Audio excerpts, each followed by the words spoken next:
Whenever you're dealing with an apologist for Islam, or even a Muslim, and you bring up jihad, almost immediately they kick back to you. Well, what about those terrible Crusades? Why, they're the moral justification for jihad. I mean, we're just as bad as they are, so let's not talk about jihad, okay? Let's talk about the Crusades. Well, what I would like to talk about here are facts. And it turns out I sat down and put together some work, and I created a database of some 548 battles that Islam fought, jihad battles against classical civilization. And these aren't even all the battles. It really doesn't say much about Africa and India, Afghanistan and all that. It's primarily the battles against the classical civilization of Rome and Greece. So, 548 battles is a lot, and it's too much to even comprehend. So I created something which I call a dynamic battle map, in which you have a display of the Mediterranean, and a white dot means that this 20-year period, that's a new battle. So every time the screen changes, it's 20-year period. The colors white turn to red, and so you can see a history. This may seem a little confusing, but I think when you see it, you'll know exactly what I mean. And here it starts. Islam burst out of the Arabian Peninsula and immediately starts attacking the Middle East. And notice that it doesn't take long until they're crossing the Mediterranean and attacking southern France and Spain.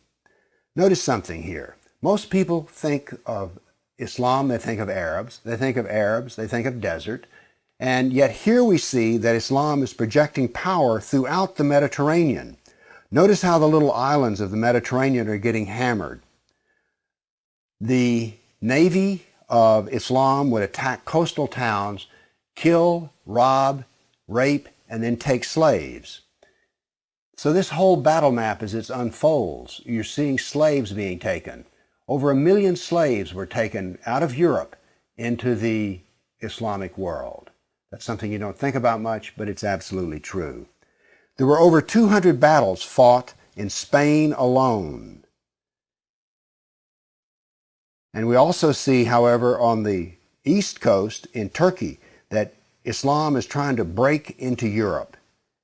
Now, what's going to happen is, in Spain, this ongoing fight that lasted for 400 years, the Christians are going to push back the Muslims. But now then, what has happened over in the east is that Constantinople has fallen, and now then Eastern Europe is getting hammered. The jihad now comes to Eastern Europe. It's pushed out now of Spain.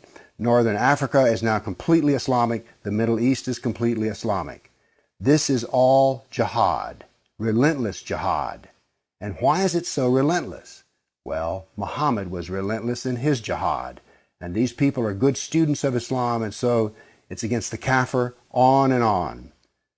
It was traditional that when the Sultan came to power, the brand new Sultan, he would immediately try to launch new wars, because he was going to be noted in his Islamic history as to how well he fought against the kafir.